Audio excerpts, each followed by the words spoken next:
मग जोवत दिन जाय, कबीर उतरा चीत से छाछ दियो नहीं जाय। छाछ बड़े साधारण चीज माने जाते हैं, ये तो बाकी आयुर्वेद में एक बहुत बड़ी दवाई है। साहब कहते हैं जो जिससे हम प्रेम करते हैं उनके लिए तो हम हाथों में खोआ लेकर के अर्थात स्वागत करने के लिए तैयार होते हैं, लेकिन जब वो आदमी हमारे चित्त से उतर जाता है, कोई काम का नहीं है, तब साहब कहते हैं उनके लिए छाछ जैसे साधारण चीज भी देने का मन नहीं करता। बहुत गहरे अर्थों में शायद यहाँ पर अपनी बात रखते हैं। जिस प्रकार खोआ से भरा हुआ कटोरा लेकर प्रिय का मार्ग देखते देखते किसी के जाए कि प्रिय देखते देखते किसी के दिन जाए कि प्रिय आए तो उसे प्रेम पूर्वक खिला दो, परंतु प्रिय के दुराचार के कारण यदि वह प्रेमी के चित्त से उतर जाए तो प्रेमी को उसे मट्ठा देने की भी इच्छा नहीं होगी। इसी प्रकार अंतःकरण रूपी हाथ के प्रेम रूपी पात्र में बोध रूपी खोया भरकर जिज्ञासुओं का मार्ग देखते ही सद्गुरु के दिन जाते हैं। सद्बोध ज्ञान महात्मा बुद्ध के मन में भी ऐसा हुआ, कुछ तो छात्र शुद्ध पात्र मिलेंगे, कुछ तो आत्मज्ञानी जिज्ञासु मिलेंगे, कुछ तो ज्ञान के पिपासु मिलेंगे, मेरे जैसे अध्यात्म के पिपासु मिलेंगे, मैं भी उस ज्ञान को बांटूंगा उनके मन में। पहले तो ये बात आई कि कौन सुनने वाला है इस ज्ञान की बात। दुनिया के संसार राग रंग में उलझे हुए हैं, यहाँ पर मेरे ज्ञान की बात कौन सुनेगा, अध्यात्म की रूखा सूखा बात कौन सुनेगा।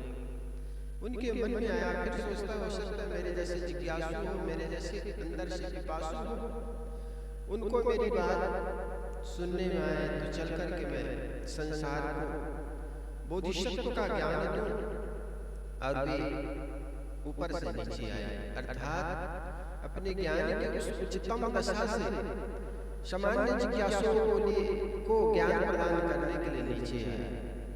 साहब वही कह रहे थे, परंतु व्यक्ति जब अपने दुराचरण के कारण गुरु के चित्त से उतर जाता है तब बोध रूपी खोया कौन कहे, उससे मठा रूपी व्यवहारिक सीख देने का भी मन नहीं होता।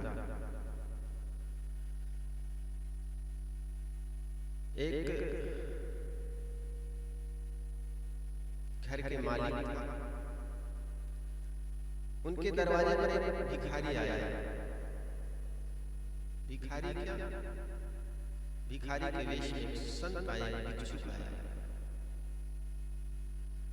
भिक्षुक को देने के लिए उस घर के मालिक के हाथों में खीर से भरा हुआ पात्र था, लेकिन भिक्षुक का पात्र में कीचड़ भरा हुआ था। भिक्षुक के पात्र को कीचड़ देख करके भिक्षुक के पात्र में कीचड़ जान करके मालिक ने कहा, घर के मकान मालिक ने कहा कि मैं इस पात्र में डाल नहीं सकता, क्योंकि तुम्हारे पात्र में तो कीचड़ भरा है और सुंदर पवित्र खीर मेरे पात्र में, उसको तुम्हारे पात्र में कैसे डालूं। उन्होंने खीर डालने से इनकार कर दिया। तब भिक्षुक ने कहा, क्यों, क्या बात है? कहे, मेरा एक अमृत जैसा खीर तुम्हारे कीचड़ से भरे हुए पात्र में डाल कैसे डाल भी दूं तो उसको खाओगे तो दुरुपयोग हो जाएगा, फिर तो तुम फेंक दोगे, तुम उपयोग में नहीं ले पाओगे। इसलिए पहले इस पात्र को धो साफ करो इस कीचड़ से, और जिस दिन कीचड़ साफ हो जाएगा उस दिन मैं खीर जैसे कीमती चीज तुम्हारे पात्र में डालूंगा। उस भिक्षुक ने कहा, ठीक ऐसे तुम मुझे रोज कहते हो कि मुझे आत्मज्ञान की बातें सुनाओ, कुछ ऐसी बात से सुनाओ जिससे मेरा जीवन सुखमय हो जाए। तब उस संत ने कहा, तुम्हारे भी पात्र में तो कीचड़ भरा हुआ, जिसमें तुम आत्मज्ञान की बातें सुनना चाहते हो उस पात्र में तुम्हारे वासनाओं वासनाओं की गंध आती है। संसार की चीजों में तुम उलझे हुए हो, माया मोह में उलझे हुए हो, और जिस आदमी के अंदर में मोह की अग्नि से दहक रहा हो, काम की अग्नि से दहक रहा हो, जिस आदमी के अंदर में काम क्रोध लोभ है, उसमें आध्यात्मिक बातें कैसे डालें? तो कोई भी चीज ग्रहण करने के लिए हमें पात्रता हमारे अंदर लानी चाहिए। कुछ लोग कहते हैं गुरु की खोज कर रहा है। मैं कहता हूं गुरु की खोज के पहले आपके अंदर शिष्यत्व का भाव पैदा करो, और जब शिष्यत्व का भाव पैदा करोगे तो जहां हो वहीं पर आपको गुरुता दिखाई पड़ेगी। कितने लोग महात्मा बुद्ध के पास गुजर गए, लेकिन क्या बुद्ध को समझ पाए? कितने लोग महावीर स्वामी के पास से गुजर गए, लेकिन क्या महावीर स्वामी को समझ पाए? कितने राजे महाराजे भी कबीर साहब को नहीं समझ पाए। कितने सामान्य लोग भी कबीर को, बुद्ध को, महावीर को समझ गए। सामान्य लोगों के भी समझ में आ जाती है, लेकिन बड़े अहंकारी जिनके अंदर में विषय वस्तु के प्रति, विषयों के प्रति, भोग के प्रति लोलुपता है, वो आखिर कैसे समझ पाएंगे? तो गुरु की खोज के पहले अपने अंदर में शिष्यत्व जगाओ, और जिस दिन शिष्यत्व का भाव पैदा हो जाएगा, भावनाएं जब आपके अंदर में आ जाएंगे तो गुरु तो मिल ही जाएंगे। ज्ञान के पिपासु को ज्ञान मिल जाता है, और जहां से तहां से भी ज्ञान ले सकता है। और अगर अंदर में प्यास ना हो तो सागर के किनारे भी जाकर के प्यासे लौट आते हैं। कभी सर्दी कभी गर्मी, ये तो प्रकृति के नजारे हैं।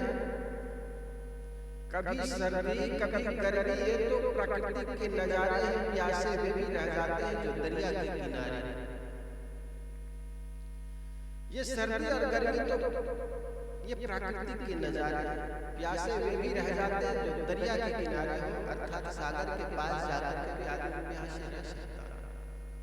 इसी प्रकार सत्संग में सद्ज्ञान की उपस्थिति में भी आदमी आत्मज्ञान से अभाव रख सकता है। क्यों? क्योंकि जब प्यास ही नहीं लगी है तो पानी की महत्ता कौन समझेगा? एक व्यक्ति था,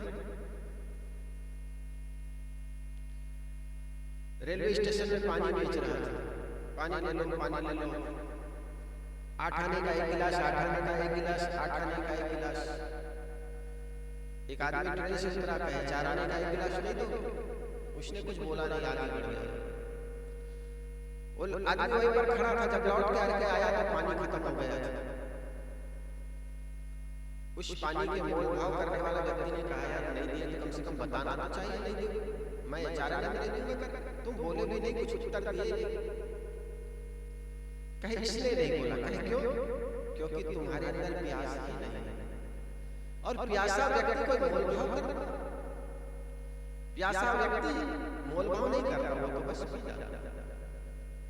जब अंदर में प्यास जगेगी तो तुम मोलभाव नहीं करोगे, फिर तुम पूछोगे नहीं, बस पानी मिल गया इतना कर। तो अंदर में पिपासा हो, प्यास हो, तो ज्ञान की महत्ता समझ में आती है।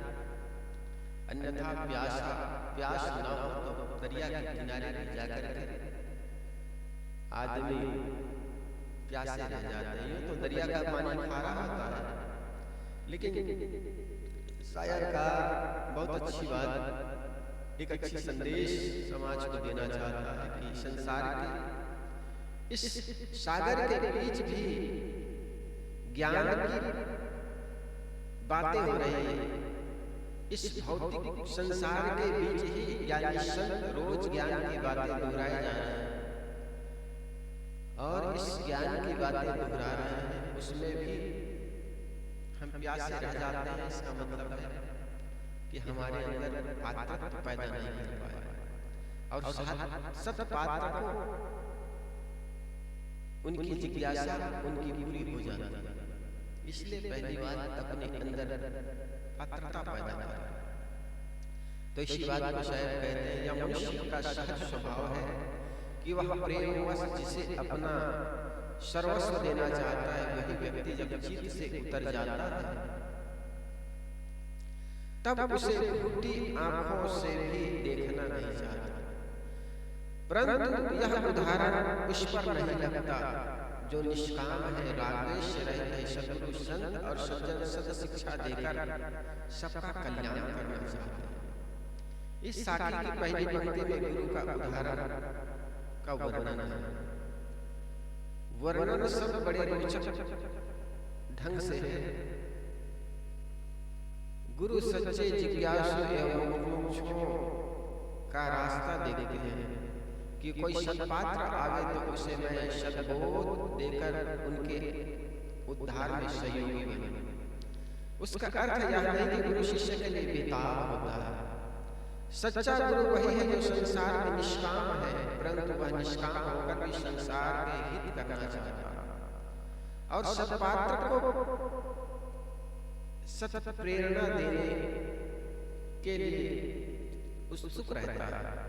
परंतु कोई जानबूझकर यदि सतमार्ग से विचलित होकर विपथ में जा रहा है तो उसके सुधारने का गुरु का क्या चाह रहा है। चित्त से उतरे हुए को छाछ भी देने का मन नहीं कहता। इसका अर्थ यह है कि किसी का दुर्व्यवहार देखकर गुरु उससे द्वेष कर लेता है, ऐसी कोई बात नहीं। जो द्वेष करता है वह गुरु हो नहीं सकता। गुरु तो वह है जो राग और द्वेष दोनों से मुक्त है, परंतु उसे भी अपात्र और अयोग्य से उदास होना ही पड़ता। अतएव जिज्ञासु का कर्तव्य है कि वह स्वयं सत्पात्र बनने का प्रयास करे। सत्पात्र के लिए कुछ दुर्लभ नहीं, जिज्ञासु के लिए कुछ दुर्लभ नहीं। जो चाहे कर सकता है। जो चाहे का मतलब है कि उनके मन में खोज हो कि मैं परम शांति को पाना चाहता हूं, तो ऐसे परम शांति का संदेश करने वाले, मार्गदर्शन करने वाले सद्गुरु संत मिल जाते हैं। हमारे अंदर पात्रत्व तो पैदा करें। कई बार बुद्ध कबीर महावीर के निकट जाकर के भी लोगों ने उसे बुराई ढूंढ ली। और कुछ लोग हैं गंदगी गंदे जगह से भी अच्छी चीज निकाली। कारण क्या? क्योंकि उनके अंदर की जिज्ञासा है। हम वही तो देखते हैं जो हम देखना चाहते हैं। हमारे अंदर में जब जिज्ञासा ही ना हो, प्यास ही ना हो, भूख ही ना हो, तो हम हलवे का कीमत कहाँ समझ पाएंगे? देसी घी की कीमत कहाँ समझोगे जब प्यास ही ना हो, भूख ना हो? और जिस आदमी को भूख हो उसको तो सूखी रोटी में भी आनंद आया। जिस आदमी को प्यास लगी हो तो साधारण हैंडपंप के पानी से भी प्यास बुझा लेगा। लेकिन प्यास ना हो तो तुम्हारे फिल्टर का पानी रखा हो, मिनरल वाटर रखा हो, उससे क्या फर्क पड़ता? प्यास ही नहीं। इसी प्रकार उच्च से उच्च सद्गुरु संत मिल जाए, आत्मज्ञान से विभूषित संत मिल जाए और हम पास से गुजर जाए तो भी हम उन महापुरुषों को समझ नहीं पाएंगे। क्यों? क्योंकि हमारे अंदर जो खोज है वो आत्मज्ञान की नहीं। हमारे अंदर जिसकी खोज है वही तो हम खोजेंगे। हम अपनी आंखों से देखते हैं।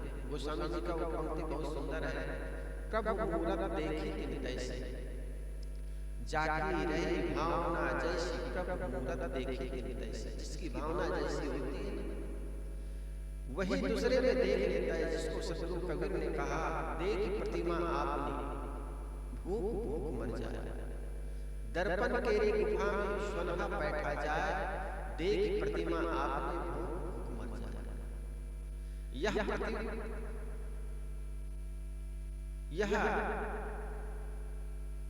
एक सुंदर उन्होंने कहा कि जो प्रतिबिंब दिखाई पड़ रही है, जो छाया पड़ रही है आपका है।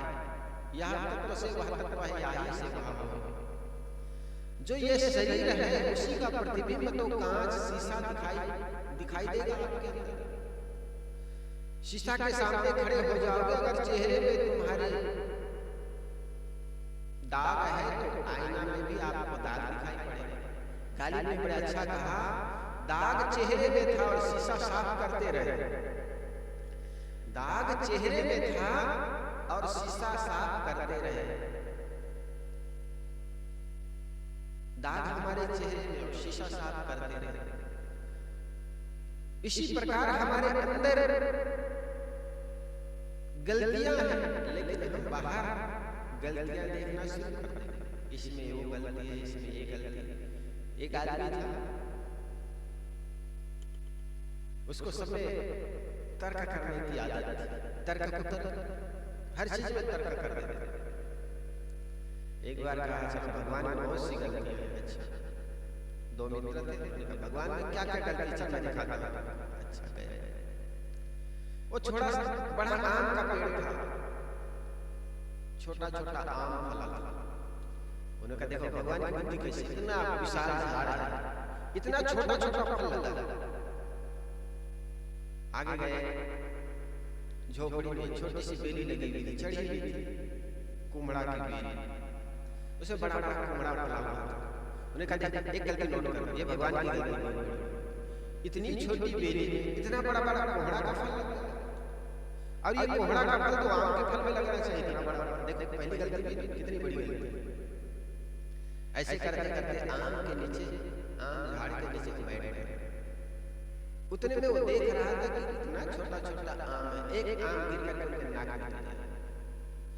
नाक में गिर गया, तब कहते अरे भगवान ने ठीक किया, मिटाओ इसको। अगर इतना बड़ा पेड़ इतना बड़ा कोहड़ा पड़ता तो बच्चा तो मेरा नाक टूट ही जाता। तो भगवान के दिमाग में ठीक है, तो आदमी के दिमाग में ठिकाना लगा। ये प्रकृति के जो नजारे हैं, आदमी अपने अकल में आता है और सोचता है कि भगवान की गलती, प्रकृति की गलती। तो अपने अहंकार के सामने आदमी दूसरे को कुछ समझना नहीं चाहता। तर्क एक आदमी, एक लड़का था, हॉस्टल में रहकर पढ़ता था। तर्क से कुछ मिलता नहीं। वो घर आया तो माँ कहती, बेटा तुम शहर से, हॉस्टल से घर आए, दिन भर की यात्रा रही है, कुछ खा लो। लेकिन लड़के के अंदर में तो बड़ा अहंकार था कि ये माँ को बताऊं ना कि मैं क्या पढ़ करके आया हूं, तो माँ कहाँ समझेगी। माँ तो भोली भाली थी, गांव के रहने वाले थे, बेटा हॉस्टल में जाकर के पढ़ा था। तो लड़का कहता है कि माँ मैं बहुत बड़ा चमत्कार कर सकता हूँ, मैं बहुत बड़ी विद्या पढ़ करके आया। माँ कहती, बेटा इतनी बड़ी विद्या, कौन सी विद्या पढ़ करके आया? माँ मैं 2 का 3 कर सकता हूँ, इतनी बड़ी विद्या पढ़ करके आया। माँ तो भोली भाली थी। माँ कहती, मेरा बेटा इतनी बड़ी विद्या पढ़ करके आया, इतना बड़ा चमत्कार, तो इसका मतलब 2 मकान का 3 मकान बनवा सकता, 2 गाड़ी का 3 गाड़ी बनवा सकता। मेथड का एक सवाल होता है, मेथड तो मेथड होता है, गणित तो गणित होता है। माँ तो बड़ी खुश हो गई, लेकिन माँ कहती, बेटा पहले जलपान कर दो, पहले जलपान कर लो, फिर बातें करें। लेकिन लड़के के मन में अहंकार था, तर्क वितर्क का दौड़ रहा था। और माँ कहती है पहले जलपान कर लो, और बेटा कहते हैं माँ को कुछ विद्या, ज्ञान की बातें सुनो। माँ का मन माना नहीं, जाकर के 2 लड्डू निकाल करके लड़के के सामने प्लेट में रख दी, और माँ कहती, बेटा पहले जलपान कर। और लड़का कहता है, माँ देख तूने मुझे कितने लड्डू दिए? माँ कहती, बेटा मैं इसको 3 सिद्ध कर सकता। माँ तो बड़ी खुश कहे, बेटा वो कैसे? तो माँ को बेटा कहता है, माँ पहले गिनती कर। माँ कहती, 1 लड्डू को ऐसे उंगली रखी, कहे 1 2। लड़का ने कहा, माँ 2 और 1 कितने हुए? कहे 3। देखो माँ मैंने सिद्ध कर दिया। माँ फिर गिनती है, पहले इधर से 1 करती है, फिर उधर से 1 कहती, 1 2 1 2। लड़का कहता है, देखो 2 और 1 3 हो गए, मैं सिद्ध कर। बूढ़ा बाप भी वहीं पर बैठा था, आखिर पिता भी उनका ही पिता था, वो भी वैसे ही चला रहा था, अनुभवी था, 60 वर्ष पार कर गए थे। उन्होंने कहा, बेटा मुझे बिल्कुल दिख रहा है, तुम जो पढ़ करके आए हो, तुम्हारी चमत्कारी, मुझे समझ में आ गया, तुम्हारी माँ तो भोली भाली, इनको समझ में आने वाला नहीं। और वहां से उठ करके आया लड़के के पास और एक लड्डू खा लिया और दूसरा लड्डू उनकी माँ को दिया, कहे इसको तू खा ले। अब बेटा तीसरा लड्डू तूने सिद्ध किया है तर्क से, चमत्कार से, उसको तू खा ले। अब लड़का ठगा सा रहा है, तर्क से कोई पेट भरने वाला तो तर्क तो तर्क है, इसमें कभी किसी का पेट थोड़ी भरेगा, 2 और 1 3 होता ही है, लेकिन तर्क से कभी किसी का पेट भरता नहीं, कभी किसी का कोई काम होने वाला नहीं। इसी प्रकार हर जगह तर्क कुतर्क का काम नहीं आता। जहां पर जिज्ञासु भाव लेकर के बैठे वहां पर धैर्यता पूर्वक वर्षों वर्षा, पहले गुरुजनों के पास कोई जिज्ञासु आते थे तो पहले गुरुजनों के पास बड़े मठ नहीं होते थे, छोटी झोपड़ी होती थी, उसी झोपड़ी में रहते थे, 50-25 गायें होती थी, वर्षों वर्षों गाय चराना पड़ता था, तब कहीं जिज्ञासु को ज्ञान की चर्चा सुनते थे।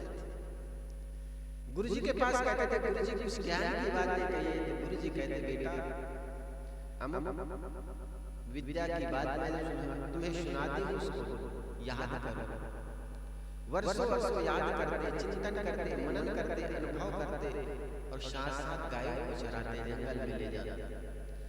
एक ज्ञान की बातों को अनुभूत करने में वर्षों लग जाते हैं। तो कहते महाराज चलते चलते बस कहीं ट्रैफिक में रुक गए, कहे महाराज कुछ सुनाइए। अरे महाराज कुछ ट्रैफिक में रुक गए, उतने में क्षण मात्र में आपको आत्मज्ञान की बातें सुना देगी क्या? आदमी सोचता है क्षण मात्र में मुक्त हो जाए, क्षण मात्र में हम समस्याओं से दूर हो जाएं। गुरु की ज्ञान इतनी सस्ती नहीं कि जहां कहीं भी प्राप्त करो। आपके सतपात्र आपके पात्र को खाली देखेगा, सतपात्र देखेगा, ज्ञान की बातें डाल देगा। गुरु का काम ही है, गुरु यही देख ही रहे, पात्र तो आपके अंदर में पैदा हो तो आपको आत्मज्ञान की बातें आपके अंदर आ जाएगी, डाल दी जाएगी। तो साहब कहते हैं इसी प्रकार जहां हम रह रहे हैं अपने अंदर केवल शिष्यत्व का भाव पैदा करें, और शिष्यत्व का भाव पैदा करेंगे तो ऐसे गुरु हमें मिल जाएंगे जो आत्मज्ञान की बातें हमें सुनाएंगे। इसलिए हमारे पात्र सुपात्र इसका ख्याल रखें। आगे साहब कहते हैं जगत सत्ता और आत्म सत्ता का बोध 120। एक कहो तो है नहीं, दो कहो तो गहारी, है जैसा रहे तैसा कहे कबीर विचार। साहब कहते हैं यदि मैं कहूं कि तत्व एक है तो वैसा है नहीं, परंतु यदि कहूं कि जीव का आश्रय स्थल कोई दूसरा है तो यह भी अनुचित बात है। इसलिए कबीर साहब विचारपूर्वक कहते हैं कि जैसी वास्तविकता है वैसी दशा में ही स्थित होना चाहिए। कुछ लोगों का ख्याल है कि समस्त सत्ता केवल एक ही तत्व है, कि सत्ता एक ही है जो सर्वगत सर्वव्यापक एवं अखंड है, उसमें सजाती भी जाती और स्वागत का कोई भेद नहीं है। वह एक सत्ता केवल चेतन है, परंतु यह सिद्धांत केवल धारणा है, तथ्य नहीं। जड़ और चेतन दोनों सर्वथा भिन्न है, न जड़ चेतन हो सकता है न चेतन जड़ हो सकता है। फिर जड़ में ही अनेक तत्व है तो एक दूसरे में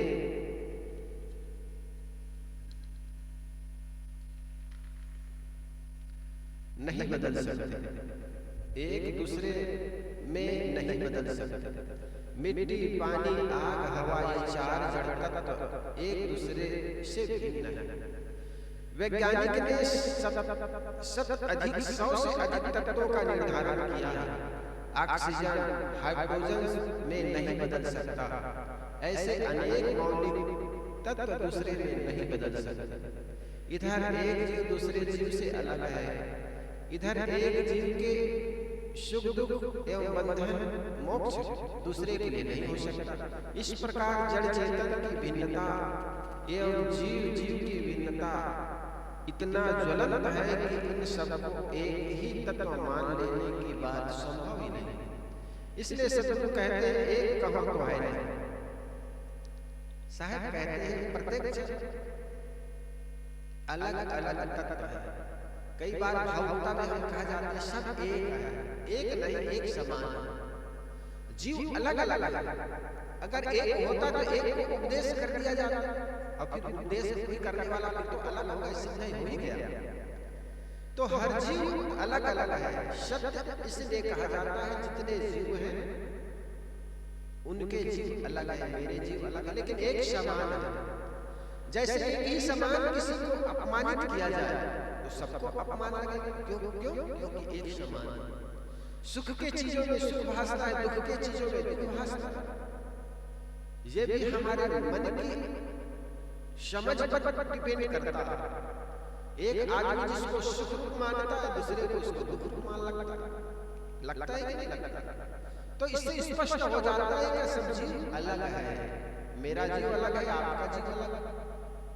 जिसमें आपको सुख लगता है हो सकता है उसमें मुझे दुख लगता हो। एक डायबिटीज की मरीज हो, उनको मीठा डाल दो तो उनको व्याकुलता हो, उनको परेशानियां बढ़ जाएगी उनकी। और मेरे अंदर में किसी प्रकार की बीमारियां नहीं है तो मुझे तो अच्छा लगेगा। तो जीव अलग है।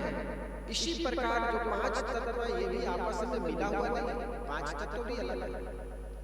पानी में मिट्टी नहीं मिल सकती है, आग में पानी नहीं मिल सकता है, और हवा में भी आग नहीं मिल सकती। हवा जब अलग है, आग अलग है, पांच तत्व है। तो इस प्रकार कई बार भागवत में पढ़ करके कहते हैं एक है, चराचर व्याप्त है, ब्रह्म सब जगह व्याप्त है। अरे ब्रह्म सब जगह व्याप्त है तो मिट्टी कहाँ, हवा कहाँ? कुछ लोग ऐसे कहते हैं, भागवत में पढ़ जाते हैं ब्रह्म सर्व जगह व्याप्त है। ब्रह्म जब सर्व जगह व्याप्त है, भगवान सब जगह व्याप्त है, तो चोरियां कैसे हो जाती है, बेईमानियां कैसे हो जाती है? पांच तत्व नियम सब जगह है। नियम कैसे सब जगह है? जैसे एक आदमी बंद कमरा में भी गलत चीज खा लेगा पेट खराब हो जाए, और कोई देखे ना देखे उससे क्या फर्क पड़ता है? तो वहां पर भी नियम है, खुली जगह में भी नियम है। इसी प्रकार कोई आदमी गलत कृत्य करता है अंधेरे कमरे में भी, या एकांत जंगल में, या गुफा में, तो भी उनकी सजा उनको मिलती है। क्यों मिलती है? क्योंकि उनका मन है, उनकी आंखें उनके साथ है। हम जो कर्म करते हैं हमारा फल वो हमको मिलेगा। क्यों? क्योंकि हमारी आंखें ही भगवान की आंखें। ये भी कहते हैं हमारा मन हमको क्षमा नहीं कर सकता। जैसे सामने वाले आदमी के यहाँ हमने चोरी कर दी, वो आदमी जान नहीं पाया क्योंकि उनके पास बहुत सी चीजें, लेकिन हमारा मन का चुनेगा, हमने अमुक चीज उठा ली। जब उस आदमी को देखेंगे तब भय पैदा होगा कि वो आदमी मुझे कुछ नहीं आ रहा, वो आदमी जान गया होगा, वो आदमी वो चीज को लेने आ रहा होगा। अनेक प्रकार के विचार आते हैं। तो इससे पता लगता है कि हम जो करते हैं वो हमको मिलता है, तो भगवान कराता है ऐसा नहीं। कई बार होता है ना, भगवान फल देगा उसको। अरे इतने असंख्य आदमी है, असंख्य आदमी भी और असंख्य जीव जंतु, कितने जीव जंतुओं का, कितने इंसानों का हिसाब किताब रखे। फिर ये आदमी और जीव की बात है, फिर अनेक बीज का अंकुरन कब करेगा, ये सब भगवान नहीं बल्कि नियम है, रीत है, जिसको वेद के ऋषि रीत कहते हैं। बीज डाल दो, जब तक उनको अनुकूल वातावरण नहीं मिलेगा उनसे अंकुरन पैदा नहीं होगा, अंकुर नहीं आएगा। इसी प्रकार कितनों भी पानी सींचो, कितने भी तुम अनुकूल वातावरण कर दो पैदा, लेकिन उसके मौसम जब तक नहीं आएगा तब तक वो फल नहीं लगेगा। इसलिए साहब ने कहा धीरे धीरे रे मना धीरे सब कुछ होय, माली सींचे सौ घड़ा ऋतु आवेश फल। इसी प्रकार ये कोई फल देने वाला कोई भगवान नहीं। अगर हम तो छोटी सी मकान में, छोटी सी दुनिया में रहते हैं, हिसाब से आदमी पकड़ा जाता है। अब भगवान का इतना बड़ा हिसाब किताब, वो हैरान हो जाए। इसलिए ऐसा कोई भगवान नहीं जो ऊपर से बैठ करके देखता हो कि फलाना आदमी कौन करता है, क्या काम कर रहा है, उनका फल मुझे देना है। ये सब हमारे कर्मों में नहीं है। मिर्ची हम खाएंगे, मिर्ची में तितास है। गन्ना हम खाएंगे, गन्ना में मिठास है। नींबू खाओगे, नींबू में खटास है। नींबू में खटास, गन्ने में मिठास, मिर्ची में तितास डालने के लिए कोई भगवान नहीं आता। इसी प्रकार ये लगता तो है कि एक दुष्ट आत्मा बड़े सुख भोग रहा है और पुण्य आत्मा दुख भोग रहा है, लेकिन जिसको आप दुष्ट आत्मा कहते हैं उनको भी अपने कर्मों का फल मिल रहा है, और जिसको पुण्य आत्मा कहते हैं उनको भी अपने कर्मों का फल मिल रहा है।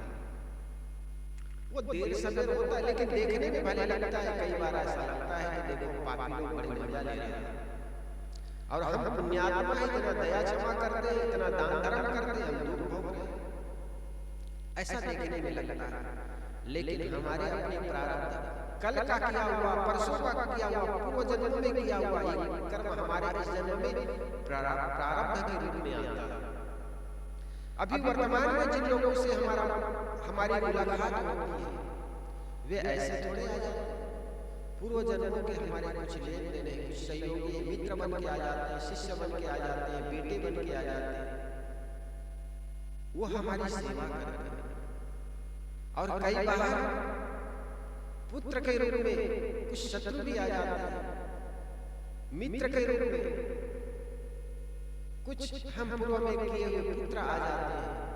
वो हमारे सहयोग करते हैं, हमारी सेवा करते हैं, तो हमारे अपने कर्मों का परिणाम है। इसलिए वर्तमान में सुधारे, वर्तमान जिसका सुधर जाएगा उसका भविष्य सुधर जाएगा। गोस्वामी तुलसीदास जी महाराज ने कहा, कर्म प्रधान विश्व रच राखा, जो जस करे सो जस फल चाखा।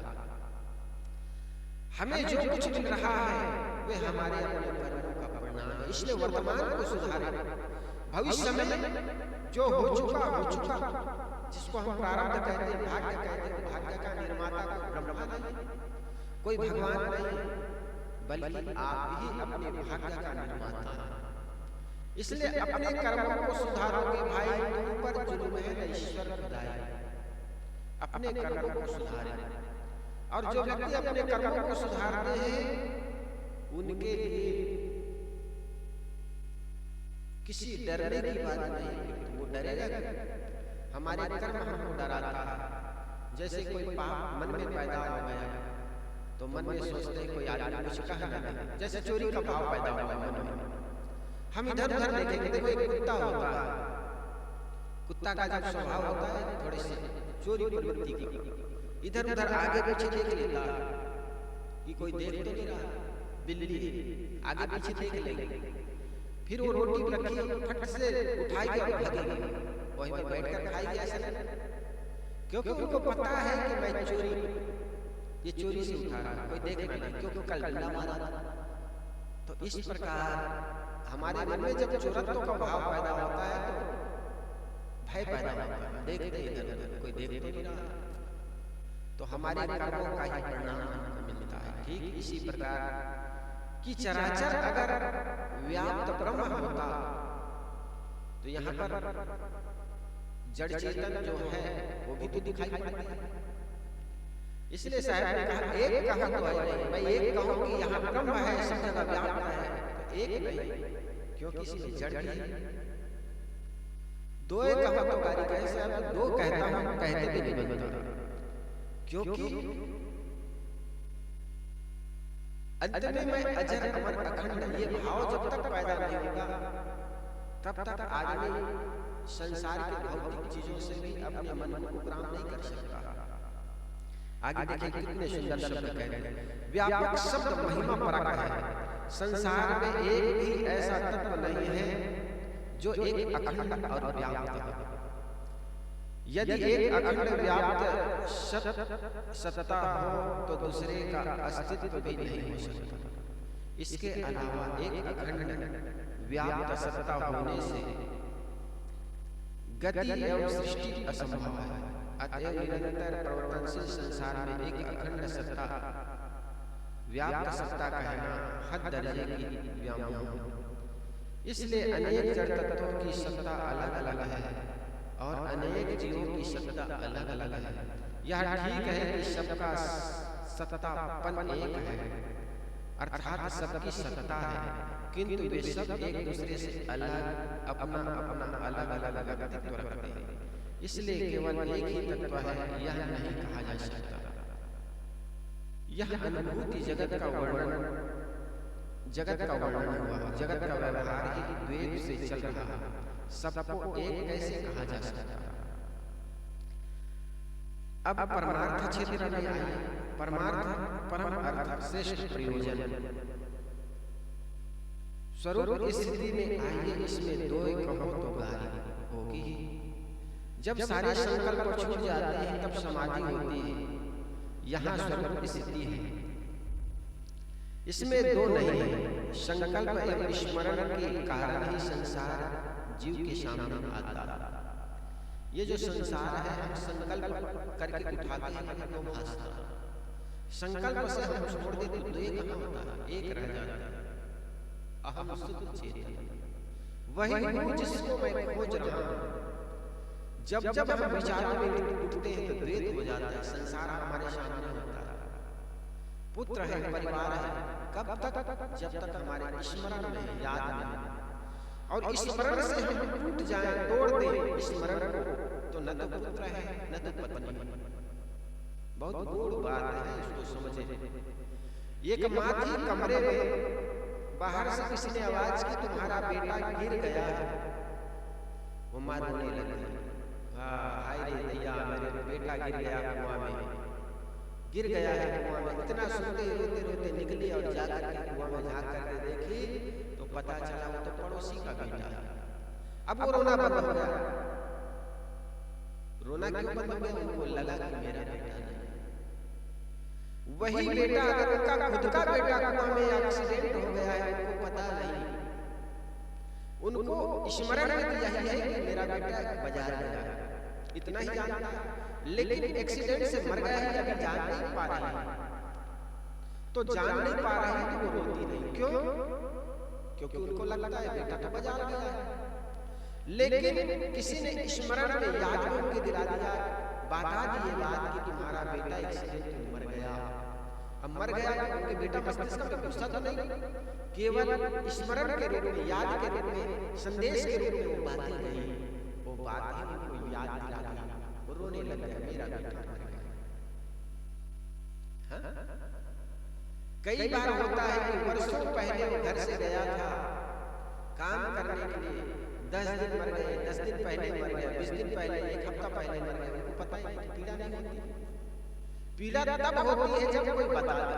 तो इससे मतलब होता है कि संसार और हमारा जो संबंध है केवल स्मृति मात्र का संबंध है। एक मकान है, वो मकान को में आग लग जाती है, वो हमारा मकान है, हमने माना है। हमने मकान को माना है कि हमारा मकान है। कोई ईंट ले जाए उससे चोरी करके, कोई दरवाजा निकाल करके, कोई आग लगा दे, हमें पीड़ा होगी, है ना? लेकिन लड़का ने बता दिया कि पिताजी उस मकान को मैंने तो 4 दिन पहले बेच दिए, बयाना भी ले ली है और उस मकान को मैंने बेच दिए। अब पिता रोना बंद कर देगा, सोचेगा फिर भी तो उनको पीड़ा होगी जिस आदमी ने लिया था वो मकान चला। क्यों? देखो कितना भेद हो गया। मकान वही है, हम वही है। कल तक उस मकान को हम अपना मानते थे, हमें पीड़ा होती थी। आज उस मकान में पता चला कि वो मकान हमारा नहीं है, तो पीड़ा काफूर हो जाते, उड़ जाते। क्यों?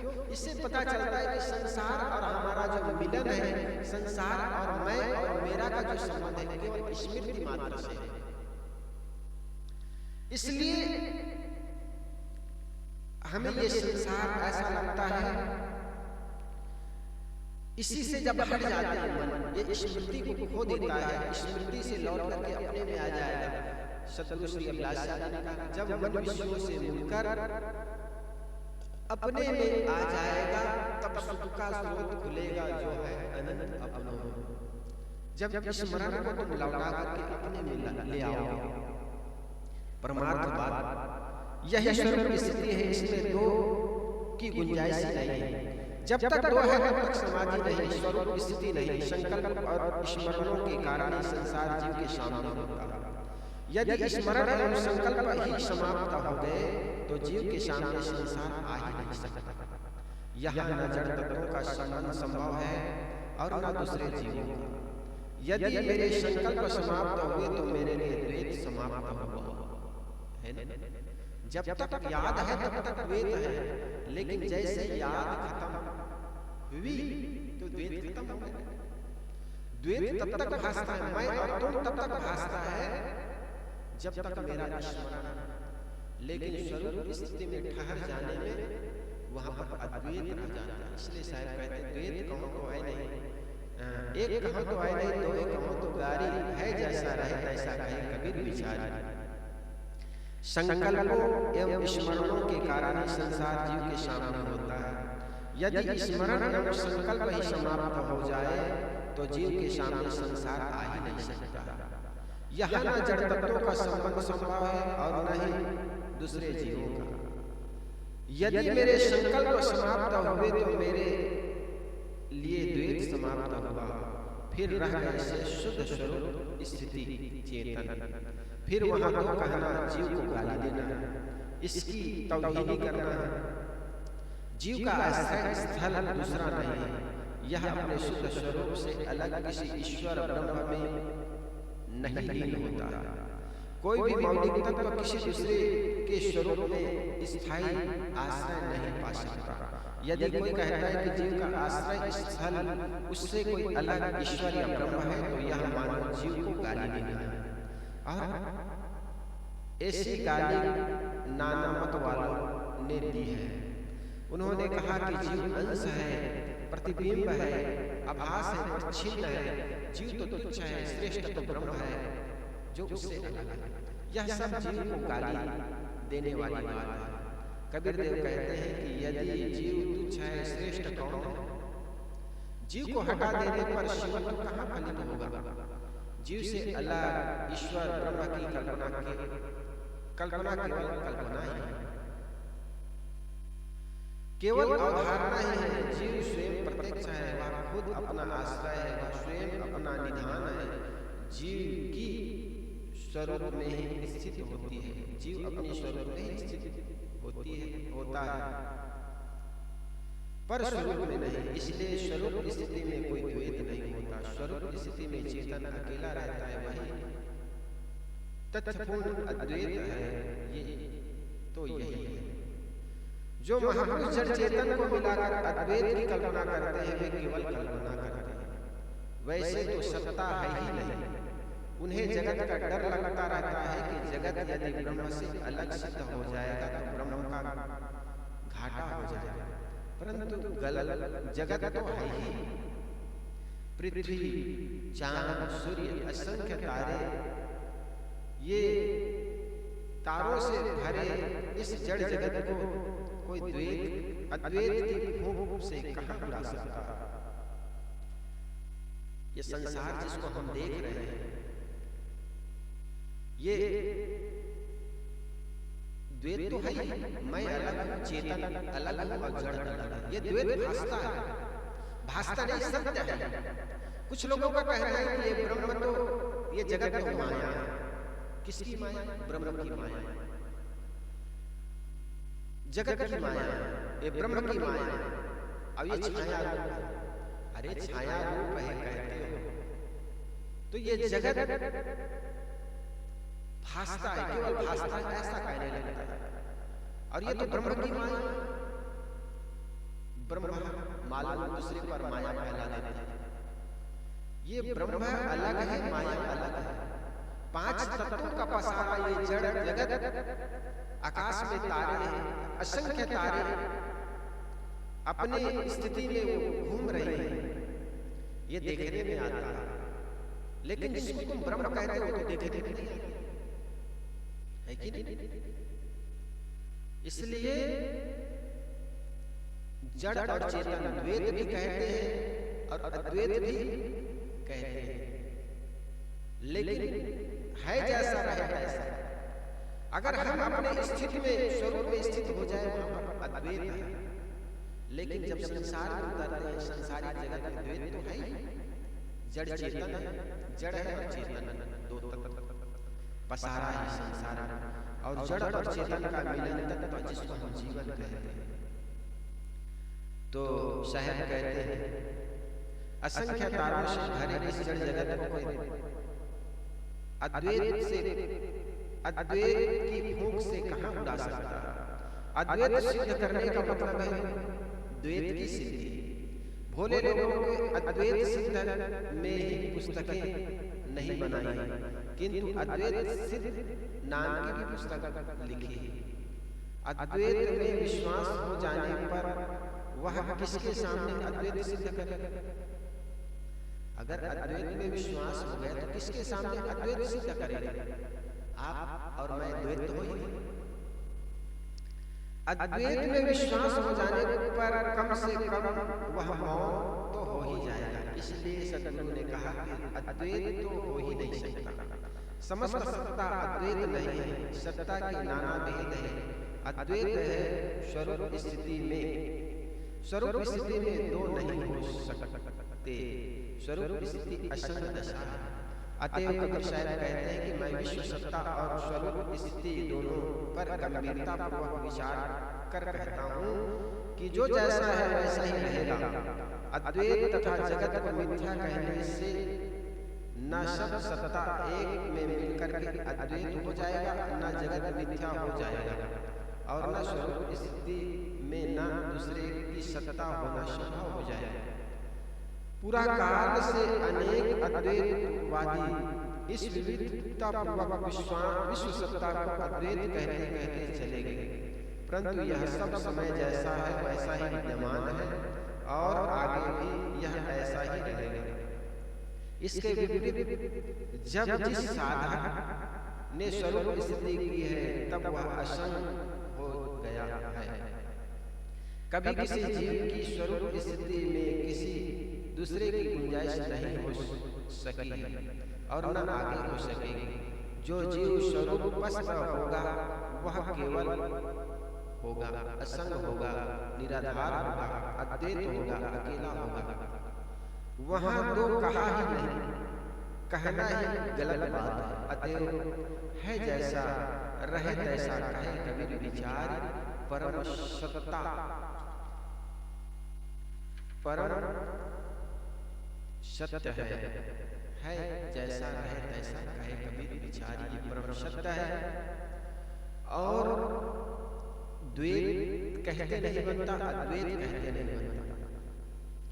द्वैत कहोगे तो उस स्थिति में स्वरूप स्थिति में अद्वैत हो ही जाता है, लेकिन उसी को कहो कि ये संसार अद्वैत है तो भी अद्वैत नहीं बनता। जब संसारिक व्यवहारिकता में उतरते हैं तो अद्वैत हो ही जाता है। इसलिए साहब कहते हैं जैसा रहे तैसा कहे कबीर विचार। ये परम सत्य है।